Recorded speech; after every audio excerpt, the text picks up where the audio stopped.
So passive solar gain is another option. If you look at this little diagram with the stick man in it, you can see the path of the sun. We've even put a little, there's even a little sun on there that it follows, but the sun is always coming from the south. The difference between summer and winter is that the sun is lower in the sky and describes the same arc over the winter as it does in the summer. Because it's lower in the sky, more of the radiation from the sun glances off the earth and also a bit further away from the sun, and so we don't get as much solar energy from it.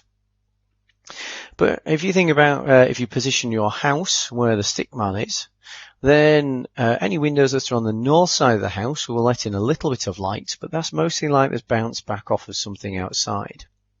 And so they're not actually that useful, so they just present a heat loss surface. So what you want to do is have little tiny windows on that side of the house and lots of insulation in the wall, and then on the south side of the house you want great big windows, and that will let in as much of this solar energy as possible, which reduces your costs to light the property, but it also means that some of that solar energy is going to get turned into infrared energy, and that will warm up your house. In just the same way as if you're sat in a car on a hot day, it warms up the car very quickly.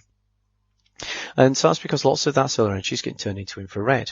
And so if you're really clever about this, you can have some dark coloured tiling within the property, and then something with a high thermal mass such as concrete or stone floors or walls behind this these windows.